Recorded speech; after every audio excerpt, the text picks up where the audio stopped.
Hello बच्चों, कैसे हैं आप सभी लोग। आज हम पढ़ेंगे रिप्रोडक्शन इन ऑर्गेनिज्म। ये 12th क्लास का फर्स्ट चैप्टर है। अभी तो सिलेबस से डिलीट हो गया, फिर भी हम क्योंकि बेसिक तो रिप्रोडक्शन आगे भी पढ़ेंगे तो हमें बेसिक तो हम पता होना चाहिए ना रिप्रोडक्शन का। तो हम स्टार्टिंग इसी चैप्टर से करते हैं, ठीक है। Reproduction in organism. देखो रिप्रोडक्शन क्या होता है इन organism. It is the procedure by which an organism produce offspring just like itself. एक ऐसा प्रोसीजर या प्रोसेस है जिसके थ्रू एक ऑर्गेनिज्म अपने जैसे प्रोजेनी या फिर ऑफस्प्रिंग प्रोड्यूस करता है। उसे क्या कहते हैं? रिप्रोडक्शन कहते हैं। इस चैप्टर में हम क्या करते हैं कि रिप्रोडक्शन से रिलेटेड बहुत सारे टॉपिक्स हैं। हम इन टॉपिक्स के बारे में सभी के बारे में सेपरेटली अलग अलग से डिटेल में पढ़ेंगे। तो सबसे पहला जो रिप्रोडक्शन होता है वो हमारी लाइफ, हमारी अर्थ पे कंटिन्यूटी ऑफ स्पीसीज़ को इंश्योर करता है। मीन्स यदि रिप्रोडक्शन नहीं होगा तो हमारी लाइफ पे जितने भी जो ओल्ड स्पीसीज़ हैं उनकी डेथ हो जाएगी, तो न्यू स्पीसीज़ नहीं बनेगी, तो लाइफ हमारी अर्थ पे से क्या हो जाएगी? डिसअपियर हो जाएगी। तो हमारी लाइफ की कंटिन्यूटी को मेंटेन करने के लिए रिप्रोडक्शन क्या होता है? नेसेसिटी लगा लो या नेसेसरी होता है, ठीक है। नेक्स्ट है हमारे पास लाइफ स्पन। एक टॉपिक है लाइफ स्पन। लाइफ स्पन क्या होता है? The time from birth to death is called lifespan. वो टाइम जो हमारे जन्म से लेकर डेथ के बीच में जितना भी टाइम है उसे क्या बोलते हैं? हम लाइफ स्पन कहते हैं, ठीक है। मतलब हमारे जन्म से लेकर मृत्यु तक के बीच में कितना टाइम कोई ऑर्गेनिज्म सर्वाइव करा है, लाइव रहा है, उसे क्या बोलते हैं? लाइफ स्पन बोलते हैं, ठीक है। और यहाँ पर हम 3 टाइप्स की जनरली लाइफ स्पन देखते हैं, जैसे कि for example maximum lifespan. Maximum lifespan क्या होती है? किसी भी स्पीसीज़ के लिए, जैसे कि कोई भी एक स्पीसीज़ मैक्सिमम कितने टाइम तक जिंदा रहा और कितने ईयर्स तक वो सर्वाइव करा इन अर्थ के ऊपर, ठीक है, उसे क्या बोलते हैं? Maximum lifespan. For a species life for maximum time of years is called maximum lifespan. फिर इसके बाद आती है सेकंड, हमारी आती है average lifespan. Average lifespan का मतलब होता है कि average number of years survive by number of population. तो स्पीसीज की फॉर्म में भी देख सकते हैं, बट ये लार्ज पॉपुलेशन पे देखते हैं, पॉपुलेशन की फॉर्म में, कि एक बहुत बड़ी पॉपुलेशन है और उसमें से बहुत कितने एवरेज लोग कितने सालों तक जिंदा रहे हैं, कितने मैक्सिमम सालों तक वो जिंदा रहे हैं, सर्वाइव रहे हैं, उनको क्या बोलते हैं? Average life spun. नेक्स्ट हमारे पास आती है लाइफ एक्सपेक्टेंसी। लाइफ एक्सपेक्टेंसी का मतलब होता है number of years an organism is expected to survive. कोई ऑर्गेनिज्म क्या हम उसके बारे में क्या एक्सपेक्ट करते हैं कि भाई ये कितने दिन तक सर्वाइव कर सकता है, उसे क्या बोलते हैं हम? लाइफ एक्सपेक्टेंसी, ठीक है। और हम देखते हैं कि रिप्रोडक्शन में कुछ ऐसे ऑर्गेनिज्म होते हैं हमारी अर्थ के ऊपर। वैसे तो हमें पता है कि भाई जिसकी भी बर्थ हुई है उसकी क्या होगी? डेथ होगी, बट कुछ एक्सेप्शनल है हमारी अर्थ पे, जैसे कि फॉर एग्जाम्पल जो यूनिसेलुलर ऑर्गेनिज्म होते हैं, जिनको हम क्या बोलते हैं? ऐसे ऑर्गेनिज्म को हम सिंगल सेल्ड ऑर्गेनिज्म भी बोलते हैं। ये कभी भी इनकी कभी भी डेथ नहीं होती, और ये हाँ क्या होते हैं? इमोर्टल होते हैं। क्यों? क्योंकि जब भी इनकी डेथ होने वाली होती है तो ये क्या करते हैं? अपनी बॉडी को डिवाइड कर देते हैं और 2 पार्ट्स में अगेन नए ऑर्गेनिज्म बन जाता है। जैसे फॉर एग्जांपल मैं आपको एग्जांपल बताती हूँ। ये एक अमीबा होता है, ठीक है। ये न्यूक्लियस है इसका, ये साइटोप्लाज्म है। तो ये क्या करता है? अमीबा जैसे भी इनको ये ग्रो करता जाता है और जैसे इसको लगता है कि डेथ होएगी तो मीन्स ये अपनी बॉडी को क्या कर देता है? अपनी बॉडी को डिवाइड कर देता है और 2 पार्ट्स में अपनी बॉडी को 2 पार्ट्स कर देता है, 2 पार्ट्स में डिवाइड कर देता है। तो जिसके पास जो भी न्यूक्लियस था, जो साइटोप्लाज्म था, जो इसके पास था, वो दूसरे नई सेल्स को दे देता है। तो इनकी डेथ ही नहीं होती क्योंकि इन्होंने जो भी था वो दूसरी सेल्स को दे दिया, ठीक है। तो ये क्या हो जाते हैं? हमारे एक्सेप्शनल केस हैं जिनकी डेथ नहीं होती, और ऐसे ऑर्गेनिज्म को हम क्या बोलते हैं? इमोर्टल ऑर्गेनिज्म बोलते हैं। फिर हमारे एनसीईआरटी में कुछ एक ऑर्गेनिज्म की क्या दे रखी है भाई? लाइफ स्पन दे रखी है, कितने टाइम तक कौन सर्वाइव करता है। जैसे फॉर एग्जांपल जो एलिफेंट है हमारा, वो कितने टाइम तक सर्वाइव करता है? 60 to 90 ईयर्स तक। रोज है ऐसे ही 5 to 7 ईयर्स। डॉग है 25 से 30 ईयर्स। बनाना है 25 ईयर्स। काऊ है 20 से 25 ईयर्स। एंड पैरट है 140 ईयर्स। फ्रूट फ्लाई है 2 वीक्स। एंड हॉर्स है हमारा 60 ईयर्स। एंड राइस प्लांट है हमारा 3 से 4 मंथ्स। बनाना ट्री जो होता है उनकी उसकी लाइफ ना, सॉरी, बनियन ट्री, बनाना बनियन ट्री की लाइफ साइकिल होती है 200 से 300 ईयर्स। ठीक है, तो ये कुछ लाइफ साइकिल थी जो हमें लर्न करनी पड़ेंगी, एग्जाम में पूछ ली जाती है। नेक्स्ट टाइम मैं आपको रिप्रोडक्शन की पहले डेफिनेशन बता दी थी कि रिप्रोडक्शन वो प्रोसेस है जिसके थ्रू कोई भी ऑर्गेनिज्म अपने जैसा नया ऑर्गेनिज्म प्रोड्यूस कर सकता है और अपनी इस अर्थ पे अपनी लाइफ, अपनी स्पीसीज़ की कंटिन्यूटी को मेंटेन कर सकता है। अब नेक्स्ट हम कुछ देखेंगे types of reproduction. Generally reproduction कितने टाइप्स का होता है, तो जर्नली जो रिप्रोडक्शन होता है वो हमारा 2 टाइप्स का होता है, 2 टाइप्स होते हैं। जैसे कि फॉर एग्जांपल एसेक्सुअल रिप्रोडक्शन और सेक्सुअल रिप्रोडक्शन। ठीक है, जनरली देखा जाए तो एसेक्सुअल का मतलब होता है कि इसमें सेक्स सेल्स नहीं बनती हैं और इसमें क्या होती है, सेक्स सेल्स बनती हैं, या फिर ये बोल सकते हैं गैमेट की फॉर्मेशन नहीं होती और इसमें क्या होती है, गैमेट की फॉर्मेशन होती है। कुछ एक्सेप्शनल केस देख लेंगे एसेक्सुअल रिप्रोडक्शन में जहाँ पे गैमेट की फॉर्मेशन होती है, जर्नली नहीं होती है। ठीक है, नेक्स्ट एक अच्छा जो डिफरेंस है बिटवीन एसेक्सुअल रिप्रोडक्शन और सेक्सुअल रिप्रोडक्शन में ये है कि जो इन एसेक्सुअल रिप्रोडक्शन में जो गैमेट्स बनते हैं वो कभी भी उनका फ्यूजन नहीं होता है। ये कह सकते हैं कि फर्टिलाइजेशन नहीं होता है, क्योंकि इसमें सिंगल पेरेंट्स इन्वॉल्व होते हैं। तो सिंगल पेरेंट्स हो तो सिंगल ही एक ही गमीट होगा, तो फर्टिलाइज किसके साथ करेगा, इसलिए यहाँ पे फर्टिलाइजेशन क्या रहता है, एब्सेंट होता है। बट यहाँ पे सेक्सुअल रिप्रोडक्शन में फॉर्मेशन ऑफ गैमेट्स होती है हमेशा, और क्या रहेगा, फ्यूजन ऑफ गैमेट्स भी होता है जर्नली। ठीक है, मतलब fertilisation is takes place in sexual reproduction, क्योंकि यहाँ पे कितने पेरेंट्स इन्वॉल्व होते हैं, 2 पेरेंट्स इन्वॉल्व होते हैं सेक्सुअल रिप्रोडक्शन में। तो दो गैमेट्स होंगे, एक मेल गैमेट और एक फीमेल गैमेट, तो उनके बीच में क्या होगा, फ्यूजन होगा। फ्यूजन होगा तो इस प्रोसेस को हम क्या बोलते हैं, फर्टिलाइजेशन बोलते हैं। और इसमें कौन की होगी, सिंगल ही पेरेंट होता है तो किसके साथ फर्टिलाइज करेगा, इसलिए इसमें फर्टिलाइजेशन एब्सेंट होता है और इसमें क्या होता है, फर्टिलाइजेशन प्रेजेंट होता है। अब मैंने अभी आपको बताया कि भाई वैसे तो जर्नली एसेक्सुअल रिप्रोडक्शन में गैमेट नहीं बनते हैं, फिर भी कुछ एक एक्सेप्शनल केसेस हैं जहाँ पे भी एसेक्सुअल रिप्रोडक्शन में गैमेट बनते हैं और अनफर्टिलाइज गैमेट होते हैं। ठीक है, जैसे एक फिनोमिना होता है जिसमें पार्थिनोजेनेसिस बोलते हैं। पार्थिनोजेनेसिस में क्या होता है, गैमेट की फॉर्मेशन होती है और ये एसेक्सुअल रिप्रोडक्शन का टाइप्स है। ठीक है, इसका एक एग्जांपल लेकर हम समझेंगे कि पार्थिनोजेनेसिस में क्या होता है। जैसे फॉर एग्जांपल एक हनी बी होती है। हनी बी आपने देखा होगा, जो हाइव होता है हनी बी का, उसमें 3 टाइप की हनी बी होती हैं। एक होती है क्वीन होती है, एक वर्कर होती है और एक क्या होता है, ड्रोन होता है।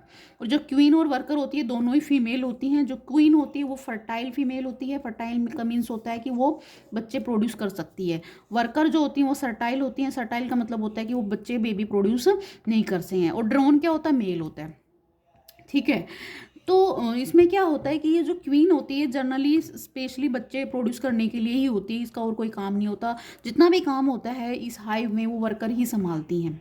ठीक है, तो ये अपनी लाइफ में एक बार ही बच्चे प्रोड्यूस करती है, बेबी प्रोड्यूस करती है। जब इसको बेबी प्रोड्यूस करने होते हैं तो ये जो क्वीन होती है हाइव को छोड़कर फ्लाई कर जाती है। जब भी ये हाइव को छोड़कर फ्लाई करती है इसको क्या बोलते हैं, नेप्चुअल फ्लाइट। क्या बोलते हैं इसे, नेप्चुअल फ्लाइट।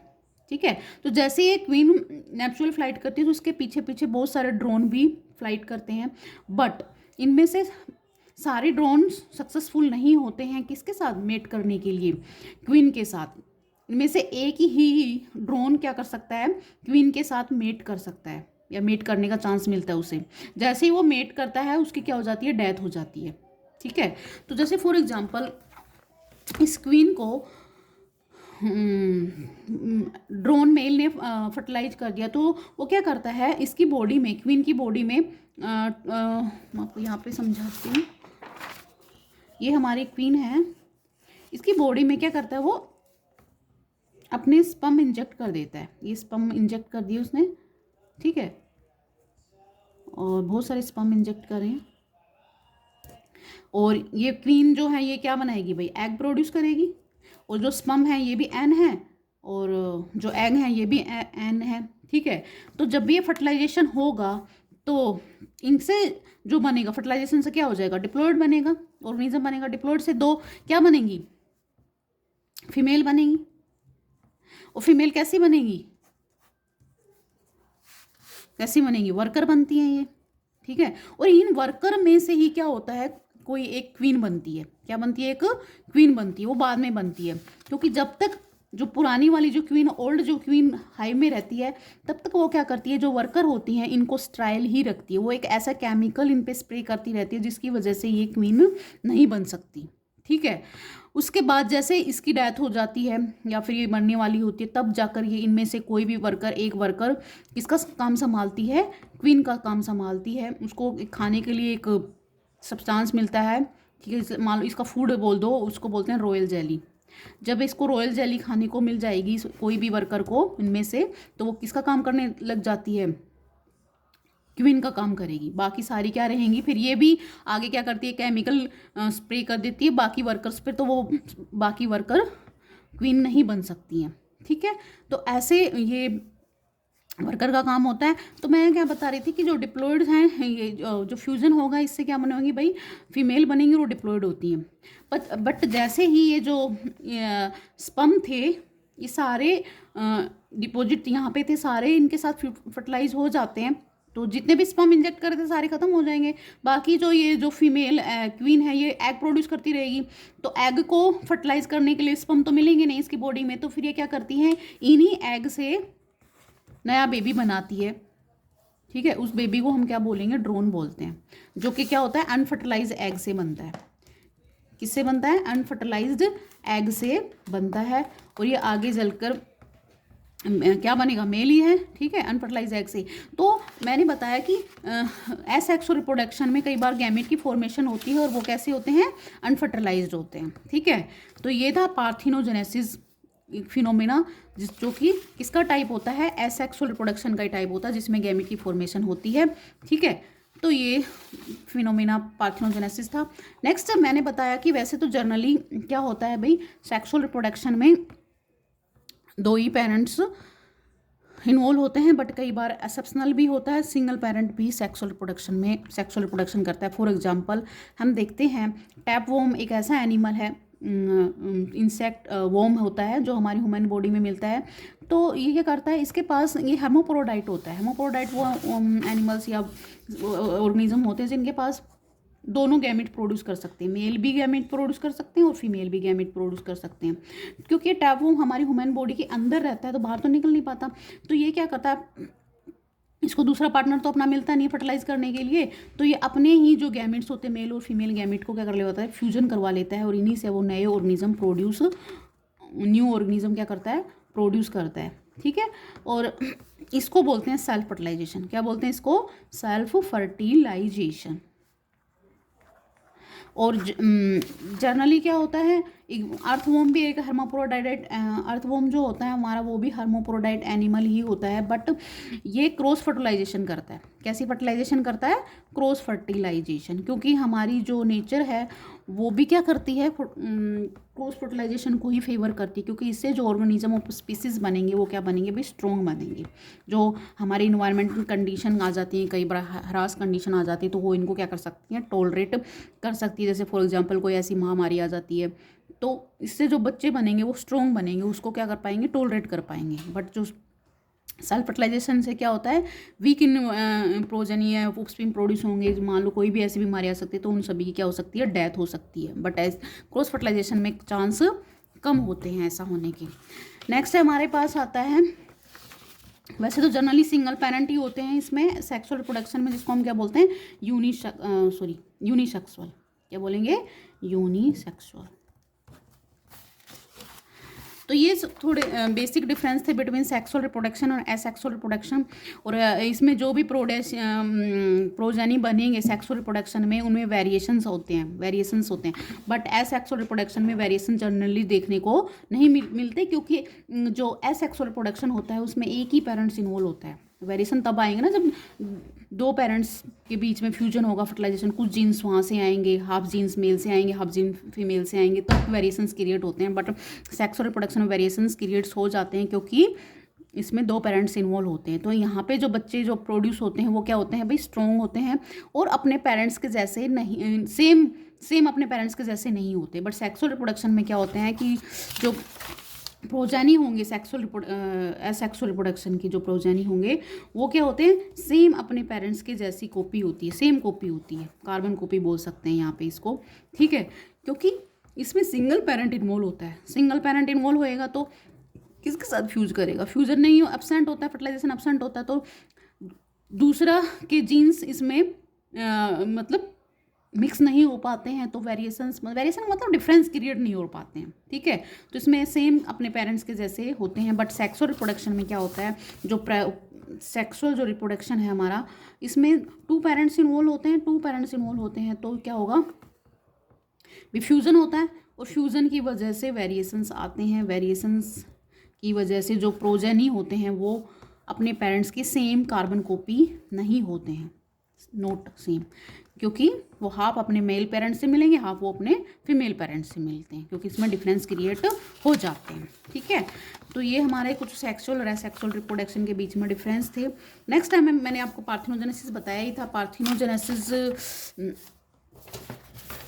की डेफिनेशन आपको मैं बता देती हूँ। Formation of the organism with an unfertilised gamete is called parthenogenesis, ठीक है भाई। किसी ऑर्गेनिज्म की फॉर्मेशन होती है किससे, विद अनफर्टिलाइज एग या गैमेट, मतलब किसी से फर्टिलाइजेशन नहीं होता है, एक सिंगल गैमेट ही वो क्या बना लेता है, ऑर्गेनिज्म बना लेता है, इसको बोलते हैं पार्थिनोजेनेसिस।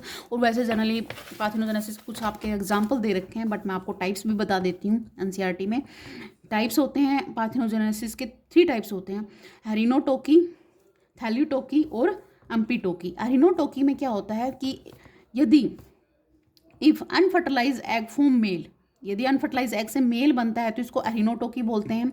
ऐसा किस में मिलता है, जैसे कि मैंने अभी आपको बताया, हनी बी का एग्जांपल बताया, ड्रोन का केस बताया। नेक्स्ट है हमारा एक वास्प, ठीक है, नेक्स्ट है एक टर्की, ठीक है। ऐसे ये ऐसे ऑर्गेनिज्म हैं जिनमें अनफर्टिलाइज एग से क्या बनता है भाई, मेल बनता है, इसको बोलते हैं हेरिनोटोकी। नेक्स्ट हमारे पास है थैल्यूटोकी। थैल्यूटोकी से क्या होता है, if unfertilised egg form female, यदि फीमेल बनती है तो इसको क्या बोलेंगे, थैल्यूटोकी बोलेंगे। क्या बोलेंगे, थैलीटोकी। और एक आता है हमारे पास थर्ड जो टाइप है हमारा, वो आता है हमारा एम्पीटोकी। इसमें दोनों बन सकते हैं, इन्वायरमेंटल कंडीशन पे डिपेंड करता है, मेल भी बन सकता है और फीमेल भी बन सकती है, ठीक है, depend on the environmental condition. जैसे कि एफिड्स हम आगे भी पढ़ेंगे ऐसे इनके बारे में।